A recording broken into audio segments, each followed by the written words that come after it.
Hello and welcome to the SRNA Ask the Expert podcast series. This podcast is titled Community Spotlight, Rick Telander. My name is Gigi deFiebre and I moderated this podcast. SRNA is a nonprofit focused on support, education, and research of rare neuroimmune disorders. You can learn more about us on our website at wearesrna.org. Our Ask the Expert podcast series is sponsored in part by Amgen, Alexion AstraZeneca Rare Disease, and UCB. For this podcast, I was joined by Rick Telander. Rick Telander is the Senior Sports Columnist for the Chicago Sun-Times. He is the author of 10 books and was previously a senior writer for Sports Illustrated and ESPN, the magazine. You can view his full bio in the podcast description. So thank you so much for chatting with me today about your story and your experience with transverse myelitis. To start, do you mind just introducing yourself? Yes, I have no problem doing that. I'm Rick Telander. I'm the senior sports columnist for the Chicago Sun-Times, longtime sports writer. Yeah, and I got TM, not that I remember, but it was exactly October 24th, 2009. Got it. Okay. And so when did you start experiencing symptoms of TM? I know you said you were diagnosed in 2009. But when did you kind of start experiencing symptoms, and what were those initial symptoms? Looking back on it, I had felt like an odd heaviness and numbness in my arm one time. And I had no idea what it was. So this might have been a month before I actually felt this incredible pain building in my neck, C4, C5, C6, that area, the back of the neck. And I thought it was a neck issue. I just needed my neck cracked, or I needed, it adjusted. And I had just talked with a friend of mine who I played college football with. I played 4 years, scholarship football. And a buddy of mine who was a judge down in Arizona had been driving, and all of a sudden his neck hurt him so bad, and one arm sort of like paralyzed. He lay down and pulled off the side of the road, lay down in his car, and called his doctor. And the doctor said, "Don't move. I'm sure you have a herniated disc." And he did, and they fixed it. He had surgery and fixed it. I thought that's what I had. He was a linebacker. I remember him taking a lot of blows and thought it's an old football injury. It started to hurt really badly, again in that area. And I felt this like tingling in both arms, just a little bit. It was, of course, it was a Friday night. Nothing ever happens to me on a weekday, 9 to 5, ever in my whole life. But I asked my daughter, my youngest daughter, who was there, I said, "Would you just try to massage my neck there?" And I was sitting on the floor in the living room, and she came in, and when she touched it, it hurt so much. I said, no, don't do that. We called my doctor. I called him on my cell phone, and he listened to it, and he said, "Maybe you should get a neck brace, get one, Walgreens, just zip up there, have somebody go get it, and let me know, because I think I want to prescribe you some prednisone." And he wasn't sure right at that moment because I was still describing it. I called him back. The pain was getting worse. The neck brace didn't help at all. He prescribed prednisone, got it real quickly at Walgreens. I'm not sure if I'd even taken one. And I was lying down on the floor, on the carpeted floor, and I could lift my arms up like I'd do a curl, with weights, but I couldn't push them down. And I was amused by this. I had like, what is going up? What is going on? I had no strength in my triceps. And it was almost, like I said, it was so novel and weird. No pain in my triceps, but they didn't work. And I thought, that's incredible. If I lay down, I couldn't push my arms forward. I could pull them back perfectly. Well, I knew something was going on, but still I thought I need my neck adjusted, but it hurt so badly. What I was going to do, being a Friday night, probably like 8 o'clock at night, I thought, well, I'll just take, some Ambien. I had some Ambien, sleeping thing. I'll take some of that and see how it is tomorrow morning. As I lay there, I butt called my doctor again on his personal phone. Thank God. And whatever, he called me back. He said, "Did you call?" And I said, "No, I don't recall doing it, but it really hurts." It's really bad. I can't move my arms. He said, get to the emergency room immediately. So my wife drove me there, and to tell this story, she let me off right at the emergency room exit, which is pretty close. She had to park the car. There's no place to park because ambulances are coming. And I saw this woman. She was staggering towards the emergency room. And this is the summer when, or not the summer, the year, it was late fall or fall, that swine flu was going around. And I figured this woman has swine flu. I don't even know at this point if my mind was working right. That's the other thing about TM. And I had to lie down on a bench because I couldn't walk any farther. I'm about 50 feet from the door, the emergency room door, and she is staggering towards it. And I had this in my mind, I have to beat her there. And I couldn't. And she staggered into the place. I finally got there to the emergency room. And at that point, they put me in a room, and all of a sudden, I couldn't move my legs at all. And the pain was incredible in my neck. So now my triceps don't work. I have this deep burning through much of my body, and I can't walk.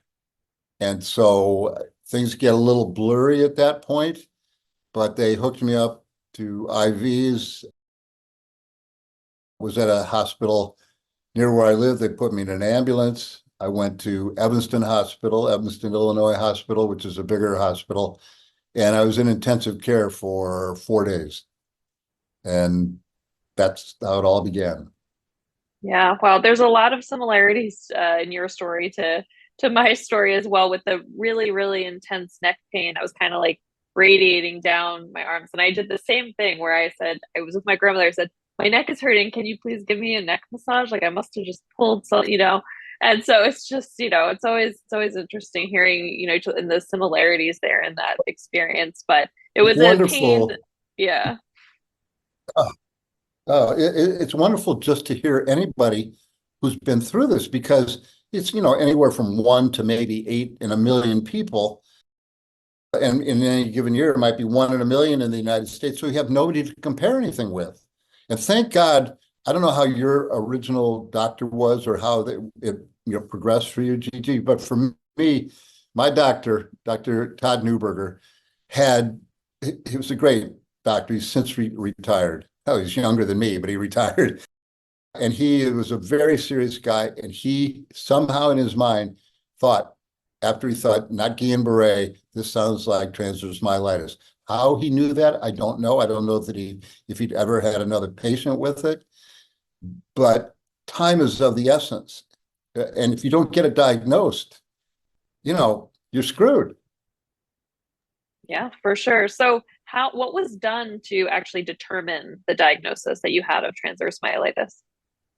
Well, first of all, they went on the symptoms, the lack of mobility, the paralysis. And then one of the things I had to do right away at Evanston Hospital was do incredible amount of CAT scans on my head. And I was freaking out. I hated it. I mean, I think I was in there for hours, literally. And finally, they just sedated me. So that was one thing, to see what was going on, see if there's lesions and things like that. The other thing was I had to do a spinal tap, and I had to get on a bed, or a metal thing, and it slowly raised up until it was vertical almost. And I had a needle in my spine, and I'm telling the guy as it gets farther up, I said, the reason I'm in here is I can't stand. And so I was literally hanging on to the top of that. I could still grip things. I couldn't stand while they're doing the spinal tap, which was, it hurt, but it was one of the worst experiences ever because I was so sick. I didn't know they were going to tilt me up because I guess he had to. And I felt sorry for the guy who did it because I was yelling at him and all. So they're testing that for every bacteria and virus they could, whether it's West Nile, whether it's Lyme disease, whether it's HIV, whether it's, anything that it could be, or a bacterium or a virus. And short of finding that, which they never found for me, and I guess that's the case, I don't know if it was the case for you and a lot of other people, it's just, hey, you got TM and we don't know why. So they're in the emergency, or in the, in the intensive care, I was hooked up to a lot of prednisone, that kind of steroidal thing to calm things down, which it's a nasty drug. I mean, it messes you up. It makes you crazy. It's like a stimulant. It makes your mind race. It does all kinds of things. But that was to stop the inflammation. The best way I can say it, the best way I think I've had it explained is it's like an electrical fire. It's like only the wires are burning and the sheathing around the wires in your house is burning. And then the two wires will crisscross, and you'll get a short circuit. And it's kind of like that. So I was hooked up to that and a painkiller.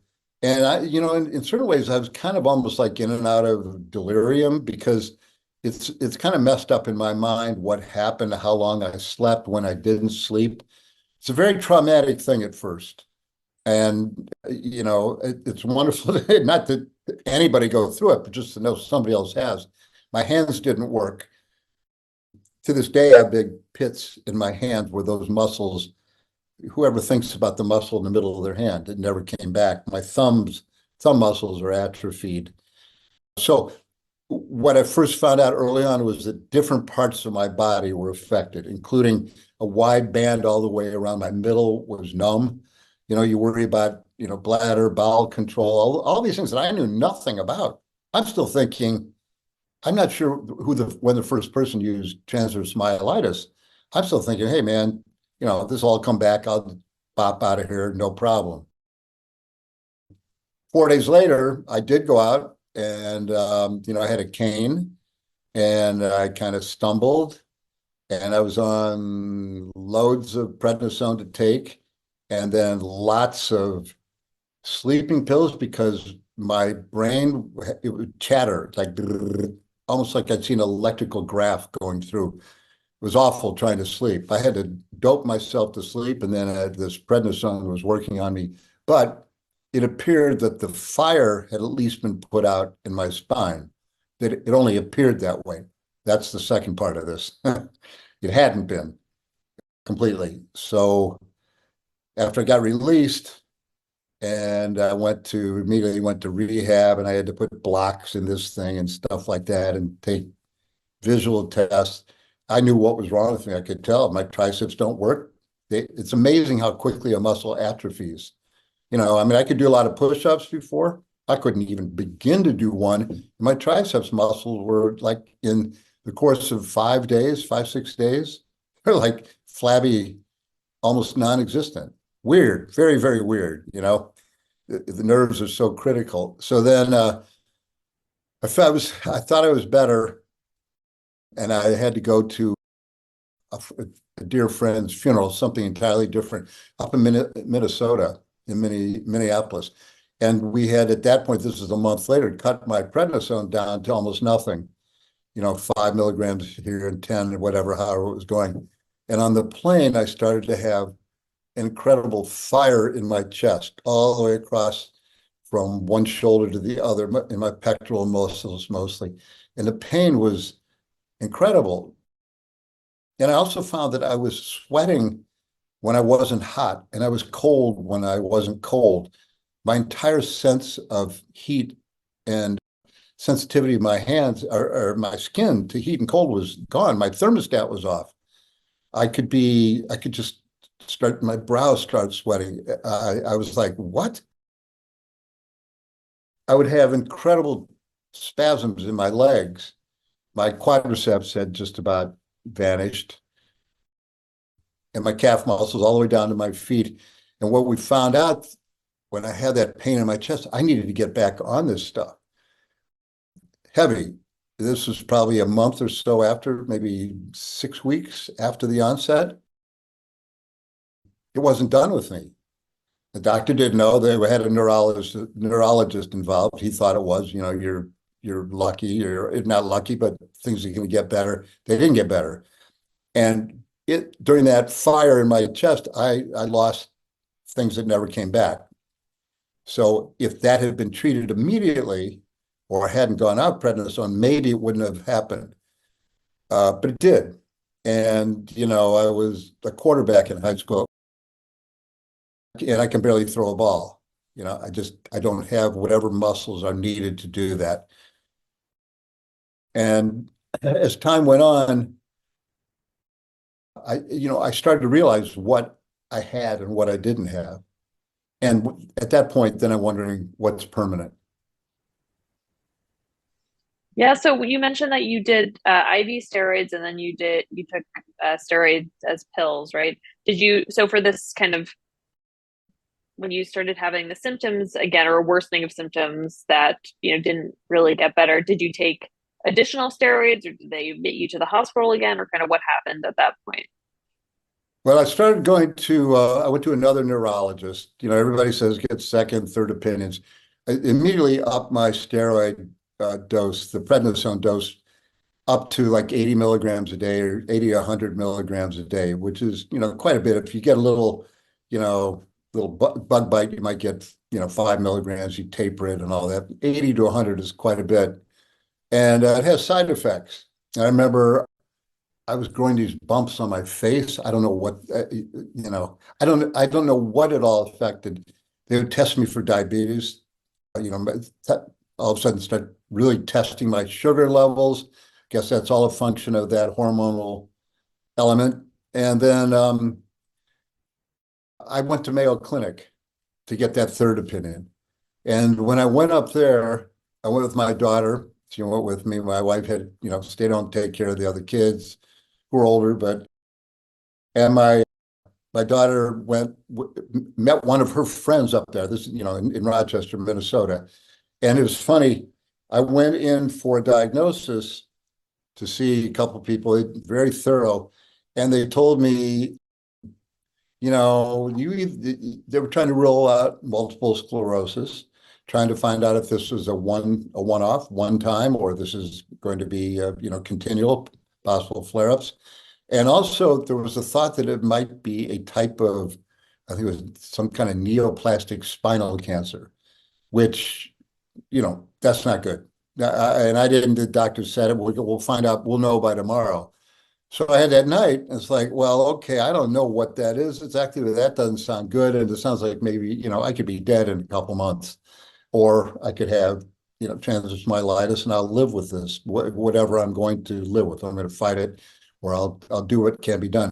We went to see a movie. I remember my daughter was like 19, and her friend, her girlfriend, friend she knew, and it was called Dear John, not that I remember, starring Channing Tatum as a lifeguard. I thought it was a great movie.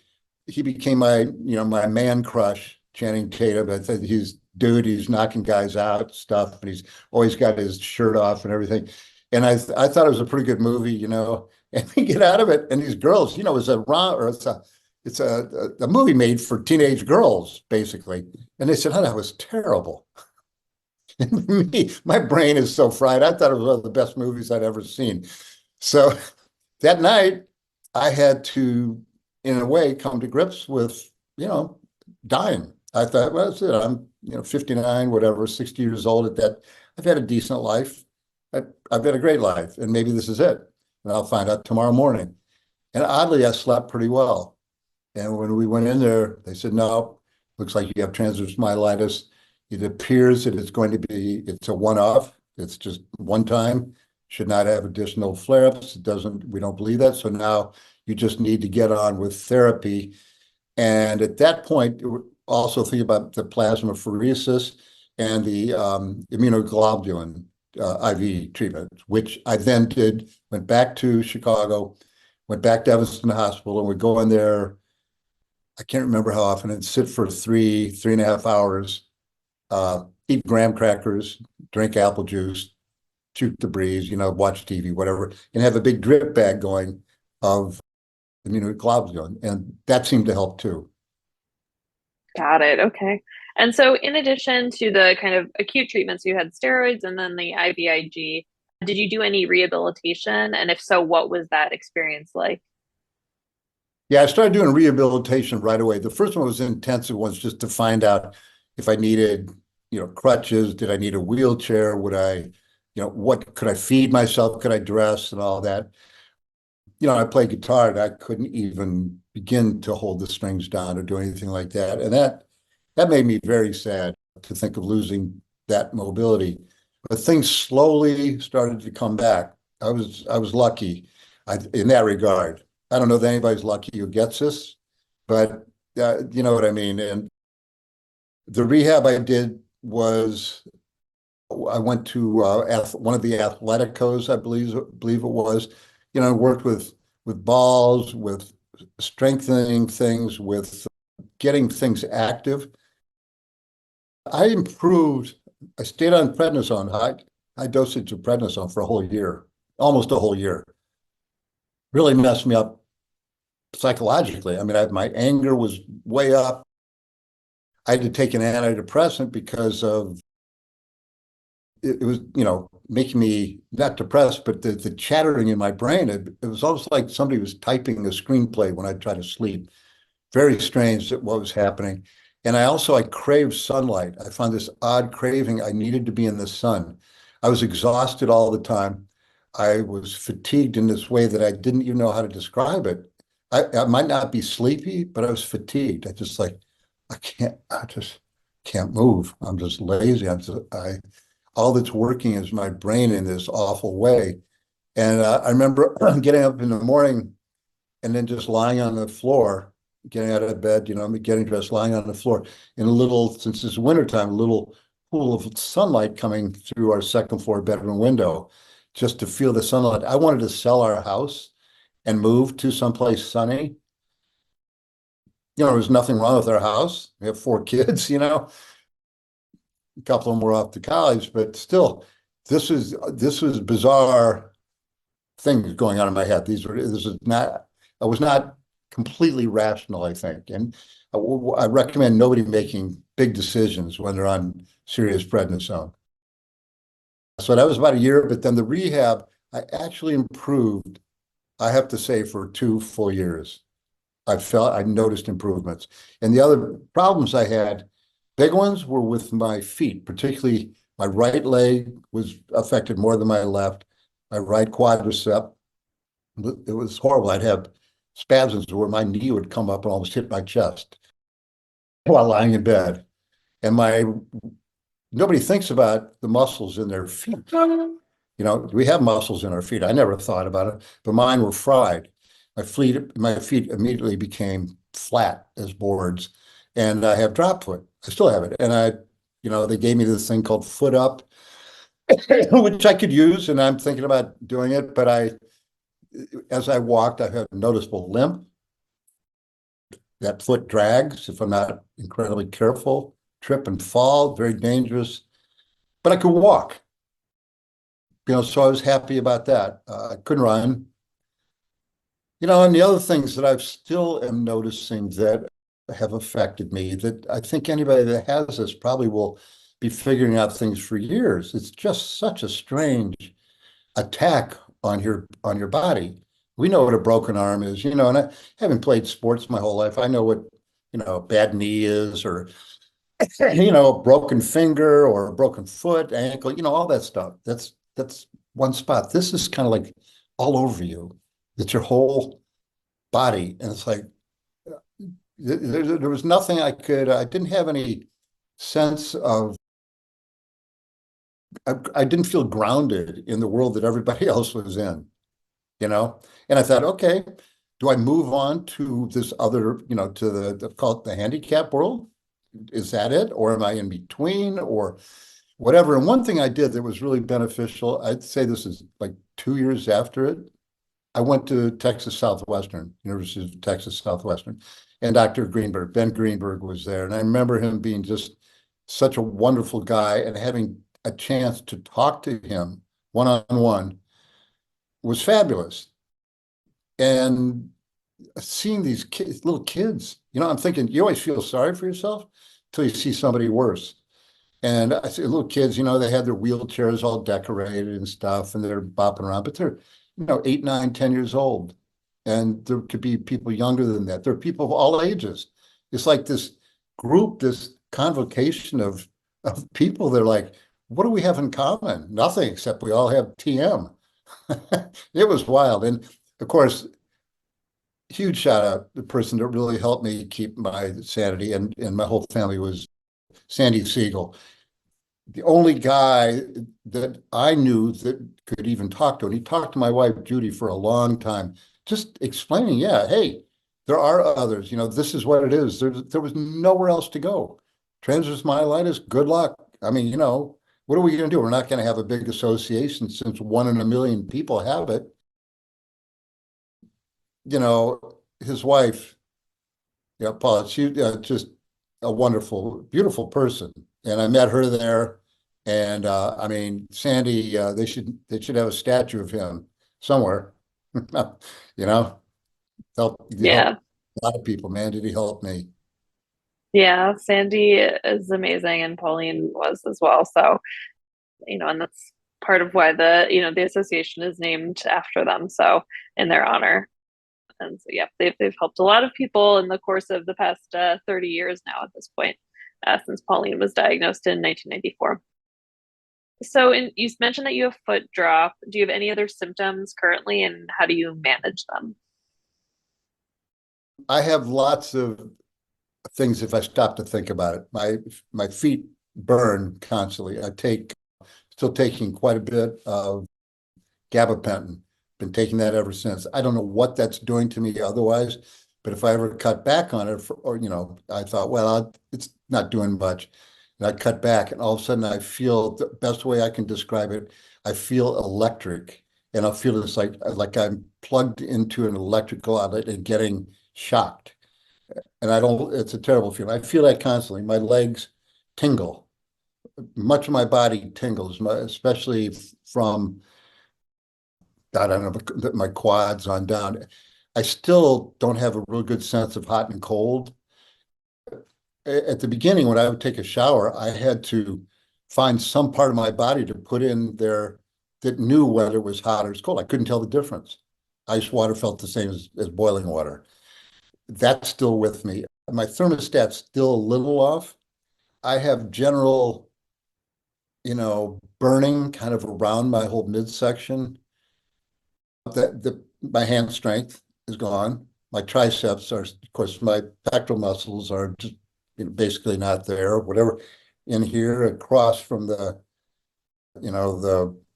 deltoids, this thing, whatever these are here, they just got fried. They got burnt up in that thing. That secondary one. I sometimes get this fatigue that I can't explain. I'll tell you, my sleep pattern has never come back to normal. I sometimes find myself awake at 4 or 5 in the morning. I'm not tired. And then I'll go to sleep for 9, 10, 11 hours. A lot of things are just a little haywire. The leg issues are probably the biggest one. I worry they're not, my right leg's not getting better. And I do all kinds of weight training and stuff like that. And it's getting worse. So, I don't know where that's going to lead. My limp is, anybody would notice it. That if they're nice, they say, you got a bad hip or, bad knee. But I've had both my knees replaced. They're fine. They don't bother me at all. Not at all. I mean, they're great, except for setting up metal detectors at airports.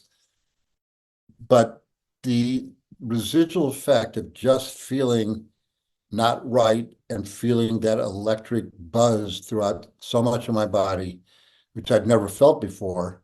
I don't know what to compare it to. I don't know what else it's like. That's the residual stuff. Got it. Okay. And do you mind talking about what the most difficult part of living with TM is?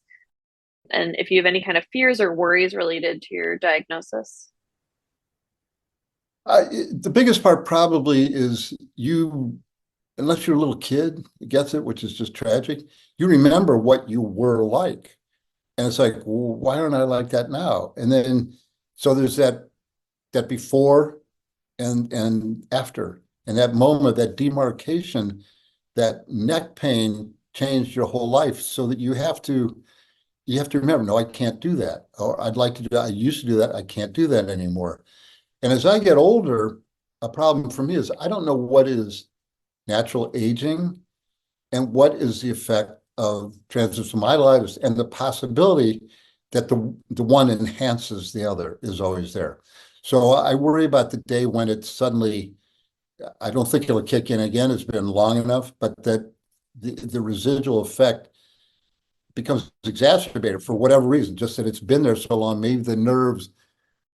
I went to my 50th high school reunion, and there was a guy there, he was a state swim champion, 500 yards, I think, 500 meters, whatever, tall guy, about 6'3".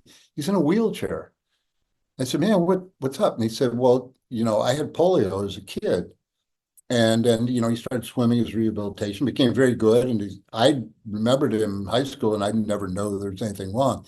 Well, the nerves apparently in polio, myelitis, transverse myelitis, get worn out compensating, at least that's the theory, and it can come back later. And that's what happened to him. So he was 69 years old or whatever, and he's in a wheelchair.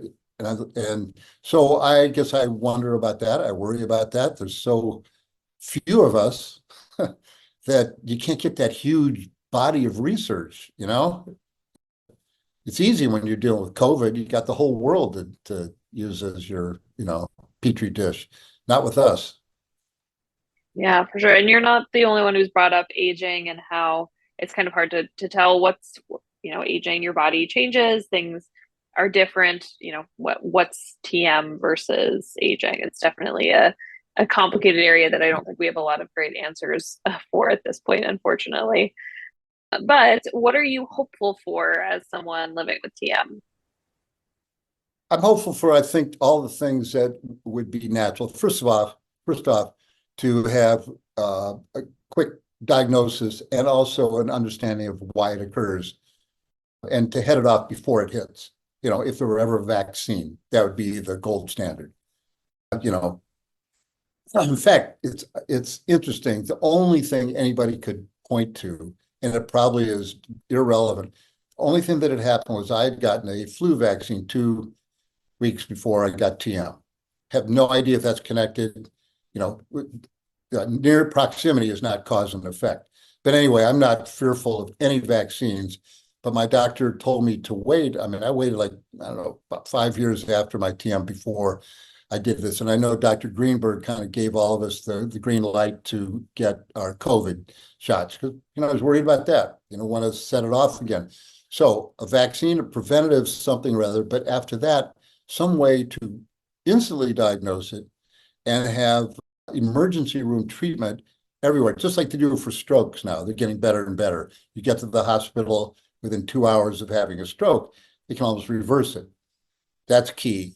And then, of course, figuring out ways to repair the myelin, which would be the most wonderful thing for anybody who's been, spinal cord injury, broken neck in a car accident, diving accident, anything, whatever, motorcycle crash, anything that might happen to help people who have spinal cord issues, because we're all kind of little branches on that same tree.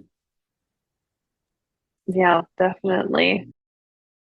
And then is there anything that you wish medical professionals knew about treating someone with TM? Well, I guess I just wish they were familiar with it, and maybe it was part of basic training, but you think of all the other things, it's a tough one because it's so rare. Yeah, I'd like, selfishly, I'd like everybody to have that as right at the top, top of their mind when anything happens. I think that what's happening now, one reason I'm happy to publicize this, maybe somebody will see this, maybe some doctor, maybe some, nurse, maybe some training center, maybe Dr. Greenberg or you can, so the SRNA can spread it around, and maybe it helps having, a guy, hey, he's a sports writer, man. He was he was a jock. He wasn't a little kid. He wasn't somebody from another country. He wasn't this, that, or the other thing. Maybe it'll help a little to make it more understandable, more common. And, I'm not embarrassed at all. I mean, to me, it's nothing, shit happens in life. Sorry, but it does. And this happened to me and it happened to others. And there's ways that if we talk about it and get it out there, it can help everybody. And above all, I would love to see it figured out quickly in little kids. I see this is it flaccid myelitis or something like that, these sudden things that maybe can occur. You want kids, I always want kids to be cured faster than adults. Yes, got it. And then, is there anything you wish your friends and family knew about TM? I wish they could they would be more forgiving of me when I'm a jerk, sometimes, and let them just, they can say, oh yeah, that's just his TM talking, because there is a mental thing that it does to you, and I can't really put my finger on it. But I know, for instance, I've taken all this gabapentin, it's got to do something. What it does, I don't know. But also just to know that sometimes I get, frustrated. And I'm just mad, try to accept everything, but you never fully accept bad things that happen to you. They did, you're no more special than anybody else, but it's still, sometimes you just feel sorry for yourself, and maybe more compassion to know how awful you feel when, especially during the onset. And I don't know much about multiple sclerosis, but it seems to me that's almost like TM that happens over and over. And the optic one, I mean, each one is devastating in and of itself, even though they all have the same, genesis and similarities. There's still the once you get the physical, the medication and the treatment down and figure that part out, boom, right away. The next thing is how to understand people psychologically who've gone through it. And then you recently published a book, which is very exciting. Do you mind just telling us a little bit about the book? All right, so here it is now. Let's see. I'll get it so it's not glare. Can you see that? Yeah, yeah. Okay. And here's the inside. You can put, a little kid can put his or her name right there. This book belongs to. And each poem is illustrated. I wrote the poems, 42 poems, and each illustration is done by a different artist, 42 different artists. This is by Anita Kunz from Canada. 4 different countries represented. And it's all about going to sleep and trying to sleep and trying to be comforted if you're sick. And my thought as I was doing it, here's a little boy. This one's called Down in the Valley. This little boy, and if you look at this very closely, you can see he's talking about walking down in the valley with his sister. I actually wrote this for my sister, Marcy, older sister, lives in Colorado. And if you look very closely, you can see crutches in the foreground.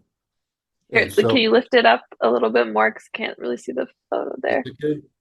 There, yep, yep. There's a little bit of a glare, but I do see the crutches there. Got it. Yep, yep. That's good. Yeah. Okay. So Very nice. and then I have a couple about taking pills. I have a beautiful one right here of a sheepdog and a lost lamb. It was written with children in mind, 42, original rhyming poems. I studied poetry in college. And throughout the years I've done some, and it started when I was sick, even before transverse myelitis. I had another, stomach issue way back, but then I really got into it when I had TM, and I was thinking about kids. And so you can get it. It's on Amazon. It's called Sweet Dreams, Poems and Paintings for the Child Abed. And I did the cover. I'm proud of that cover. That's my Luna moth. I made these little, well, you can't see them, but the little icons in here. So I think kids, I know they really enjoy it, and it's good for parents to read to kids, or kids, if they're old enough, can read it themselves. So there you go. Yes, took me 30 years. Wow, that is impressive. And it is really a beautiful book. You were kind enough to send me a copy. And so, I haven't read through all the poems yet, but it's, the art is so unique. As you said, you use different artists for the illustrations, and it just is a really beautiful book. So we're, excited to be able to also share it with people. And then, if a kid has TM too, it's pretty cool to be able to say, the I author of would these love, poems was also diagnosed with TM. So I would yeah. love for people to think of that if they do have a child, anybody has TM, this guy had it too, this guy knows, and this is to soothe and comfort you. Yep, awesome. And so do you have any last thoughts or anything else that you want to mention that I didn't ask about regarding your experience living with TM? No, it's just that I again want to thank Sandy, the SNRA as being this kind of lighthouse in the midst of this storm, and thank you, Gigi, for they didn't have somebody like you doing this for years, and I think it helps tremendously. And I would just say that with all the charities out there, I hope that people realize that every charity, every kind of thing like this works because of donations. I mean, that's it. There's, you look for grants, you look for funds, you look for people who feel it's a worthwhile deal. And I'm willing to, do whatever I can. And that's one of the reasons I wanted to promote that book. I hope that it becomes kind of like a flagship book. Hey, yeah, people talk about it. Yeah, this is started for kids who have, and adults, and anybody who has transverse myelitis or a rare neurological, disease. And it's the only one we know of that was done for that. And I hope that helps promote it. That's really my goal with all of this. Yeah. Well, thank you so much for taking the time and sharing your story and talking about your book. So yeah, thank you. Thank you, Gigi. Best to all of you guys.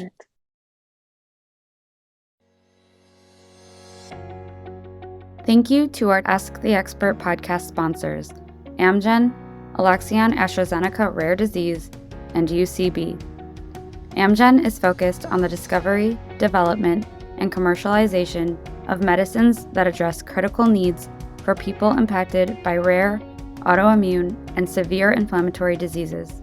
They apply scientific expertise and courage to bring clinically meaningful therapies to patients. Amgen believes science and compassion must work together to transform lives. Alexion AstraZeneca Rare Disease is a global biopharmaceutical company focused on serving patients with severe and rare disorders through the innovation, development, and commercialization of life-transforming therapeutic products. Their goal is to deliver medical breakthroughs where none currently exist, and they are committed to ensuring that patient perspective and community engagement is always at the forefront of their work. UCB innovates and delivers solutions that make real improvements for people living with severe diseases. They partner with and listen to patients, caregivers, and stakeholders across the healthcare system to identify promising innovations that create valuable health solutions.